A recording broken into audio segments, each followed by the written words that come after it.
Добар ден, вести на Канал 8. Разнесен подпорен зид поради пукната цевка на улицата Кирил и Методи, а надлежните не мраднуваат со прст. Пред 2 месеци беше избегната една трагедија, но и тоа не било доволно опомена за да се превземат мерки, додека штетите во меѓувреме се таложат. Дождот се претвори во кошмар за семејството Глигорови, за чиј комунален проблем надлежните не мраднуваат со прст. Ова се снимки направени пред 2 месеци. Подпорниот зид е разнесен поради пукање на главна водоводна цевка. Еве сега неколку месеци веќе се влечеме. Зидо го тргнаме, како што рече водовод, тргнете зидо, ќе ја сменеме цевката, ќе направиме. Најголем проблем е и таа другата цевка таму доле. Веќе неколку ништо нема, секој ден се иста песна. Ќе дојдат од водовод 15 минути тука се малку прометлеат, отидат си. Секој ден исто. Никој ништо не презима. Закочени сме со целата работа. Судските вештаци, кои непосредно по паѓањето на подпорниот зид вршеле вештачење, сметаат дека среќа во несреќа е што куќата се уште не е вселена, зашто некој можел да настрада. Глигорови добиле дозвола за градба на подпорен зид и скали пред неколку месеци. Сега е изграден нов проект за подпорен зид, а сопствениците го градат на свој трошок, за разлика од првиот пат кога општината донирала бетон. Инвестираат 8.000 евра, но проблемот не може да се реши додека водовод не изврши замена на дотраената цевка и шахтите. Додека е така, се трупаат и нови штети. Повлече се целиот терен се повлече, гледате и самите, асфалтот се отчепи и тамо, и се живо падна. И градежната фирма презима си одговорност, заеднички со ни изведуваме повторно се, али закочени сме. Проблематичната цевка пукала и претходно. Соседите раскажуваат дека од неа неколку пати се излевала вода и ги поплавувала и нивните дворови. Проблемот останува да тапка во место, се додека надлежните не реагираат итно. Кочани, Зрновци и Чешиново Облешево штедат на електрична енергија од јавното осветлување. Најповолното решение се бара преку прецизно скенирање на широчината на улиците, динамиката на сообраќајот и висината на столбовите. Менувањето на светилките во Кочани се одвива преку јавно-приватно партнерство, но договорите се уште не се склучени. Кочани ќе менува вкупно 4000 живени светилки со штедливи. За сега со нив е осветлен само влезот на градот со 19 канделабри во должина од 800 метри. Во трговскиот центар, на плоштадот и во градскиот парк, како и на влезот на гимназијата Лјупчо Сантов, се поставени штедливи светилки како пилот проект на LED технологијата. Со новиот систем за јавно осветлување се очекува заштеда на енергија од околу 80%. Потрошувачката на електрична енергија, која годишно изнесува 2.150.000 киловат-часови, со новите решенија би се намалила на 770.000 киловат-часови, со што би се остварила заштеда од 8.300.000 денари, во кои е пресметано и одржувањето. Чешиново Облешево доцни најмногу во овој аспект во однос на општините од микрорегионот. Доправа направи анализа и е во фаза на предтендерска постапка за избор на фирма, а проектот ќе се одвива етапно се до конечна замена на целосното јавно осветлување, рече градоначалникот Костадин Личков. Зрновци од друга страна изврши замена на јавното осветлување меѓу првите општини во Македонија. Ги замени сите обични со штедливи светилки, со што ја намали јавната потрошувачка на електрична енергија за дури 60%. Тоа го стори уште во 2009 година.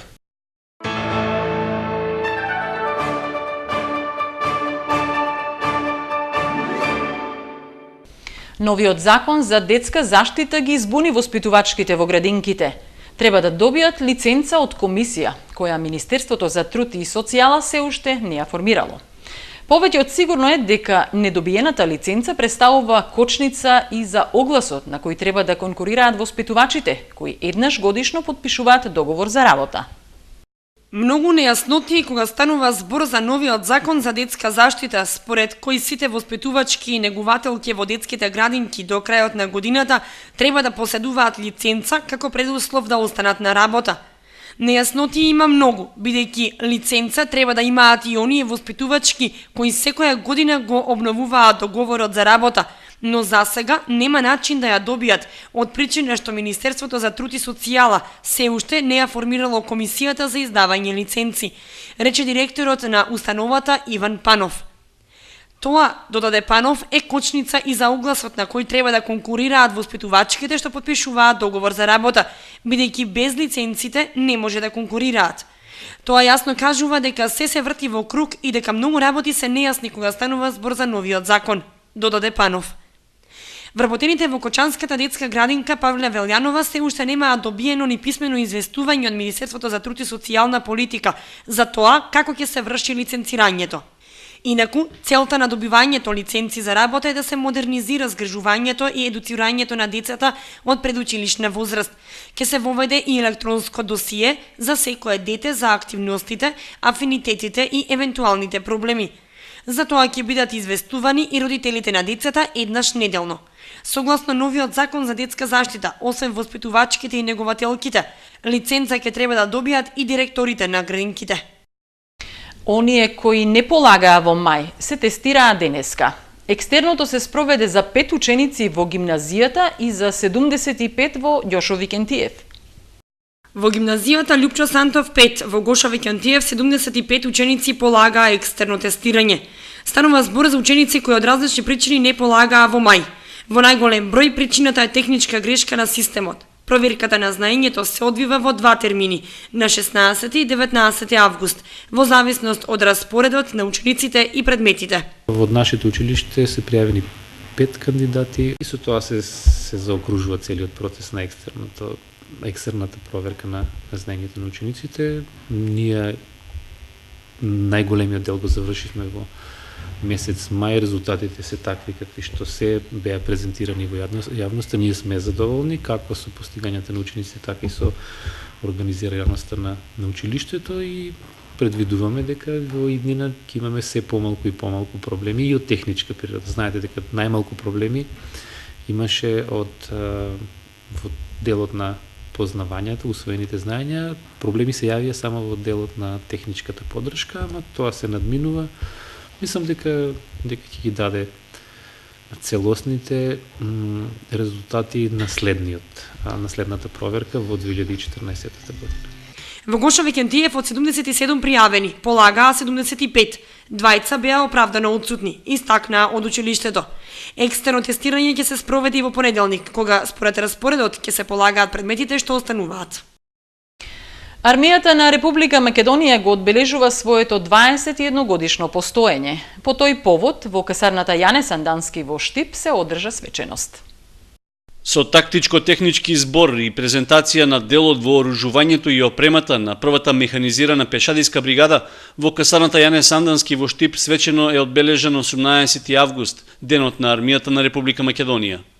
На одбележувањето на 21-та годишнина од основањето на македонските армиски сили присуствуваа поголем број гости, поранешни воени лица, градоначалниците од источниот регион и граѓани кои имаа можност да се запознаат со тактичката подготвеност на војниците и старешинскиот кадар.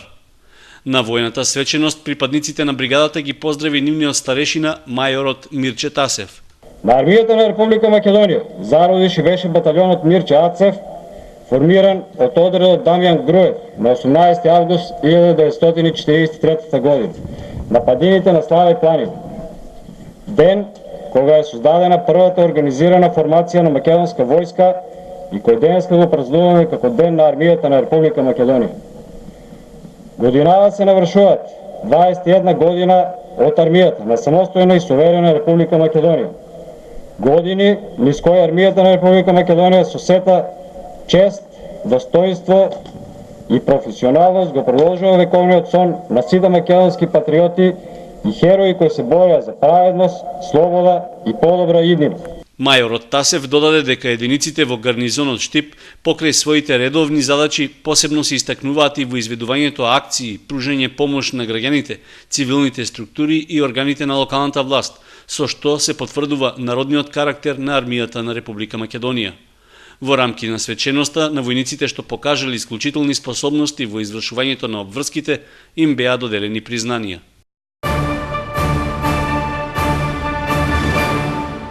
Се поместува почетокот на втората етапа од манифестацијата Топол културен бран. Иако се најавуваше дека ќе започне на 20 август, сепак стартот се пролонгира за 3 дена. Наместо со фолклорен концерт, втората етапа од манифестацијата Топол културен бран ќе започне со концерт на сопранистката Вера Данилова. Својот настап таа ќе го има идниот петок на 23 август во салата на спомен домот Асном. Програмските измени во содржините од август се однесуваат и на терминот на фолклорната вечер. Наместо на 20-ти, настапот на фолклористите ќе се одржи на 27 август на летната сцена во Центарот за култура Бели Мугри. Во рамки на манифестацијата на 26 август во местноста кај Дабот, кај селото Бели, ќе се реализира поетски хепенинг под називот Струшки вечери на поезијата во Кочани.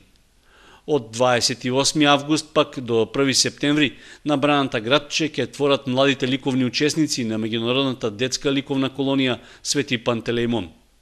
Годинашната манифестација Топол културен бран завршува со концерт на класична музика на триото Strings од Штип, што ќе се одржи на 30 август. Општина Кочани се уште ги чува парите од минатогодишниот концерт на пијанистот Симон Трпчевски, што беа наменети за поправка на клавирот во музичкото училиште.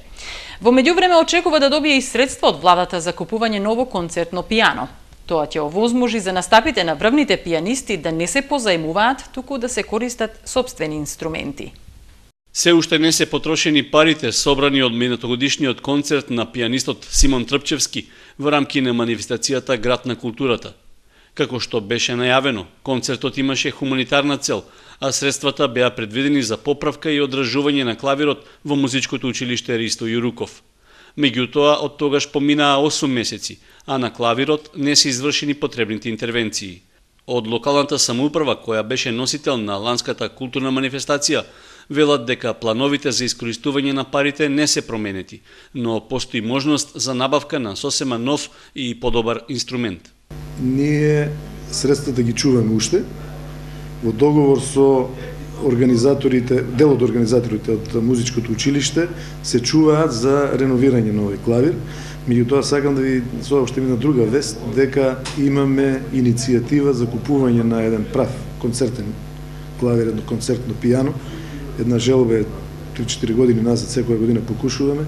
Очекуваме дека оваа година ќе биде усвоено, па сакаме да имаме уште порадосна вест. Во локалната самоуправа се надеваат дека ќе се обезбедат потребните 4 милиони денари за купување професионално концертно пијано, со што ќе се реализира повеќегодишната потреба од врвен музички инструмент.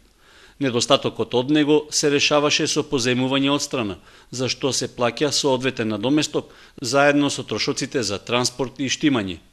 Што се однесува до поправката и одржувањето на постојниот полупрофесионален клавир во музичкото училиште, од општината ветуваат дека тоа ќе биде реализирано.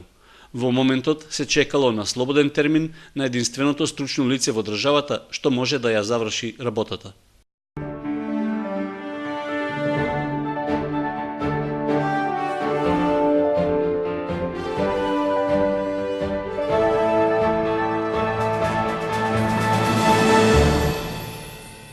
Осогово ги одработува последните тренинзи пред стартот на новата сезона в недела. Еве дел од атмосферата во таборот на Кочанскиот третолигаш. Па видите, морам сега на почетокот пред да ви одговорам на вашето прашање, да ви кажам дека Осогово поминува во оваа 90 годишна историја еден од најтешките периоди. Направивме нова стратегија. Јас сега ќе ви кажам на кратко, тоа е имаме за прв пат 13 играчи од Кочани од градот и имаме селектирано се што значи потенцијал фудбалски од 16 до 19 години од Оризари, од Грдовци, од Зрновци, од Подлог, од Тркање, од Облишево, од Чешиново и од Соколарци. Тоа се некаде 35 играчи. Списокот го световме на 25, што во почеток ќе планираме на нив, а и другите ќе работат со нас. А од тие 25 играчи 17 се до 21 година. Нашата работа со тоа кажува дека ќе биде на долги стази. Ние немавме време од познатите околности да се спремаме и екипата да спремаме во нека повисока форма за првиот надпревар, но Осогово е бренд на Кочани и во македонскиот фудбал. Секој пат имаме обврска да пружиме максимум и на секој надпревар да одиме на победа. Па од неделниот надпревар очекувам победа, меѓутоа знаеме дека минатата година со екипата на работник од Лозово имавме проблеми на домашен терен и на гостински. Тие се на здрава, компактна екипа. Така да очекувам победа, но треба да тоа да го докажеме на теренот. Екипата моментално не е во најдобра форма, бидејќи знаеме касневме со припремите, со тренинзите. Исто така од минатата година недостасуваат 5 играчи кои настапуваа во првите 11, така да оваа млада екипа има време да работи и да го достигне својот максимум.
Ова беа вестите на Канал 8. Ви благодариме за вниманието со кое не следевте.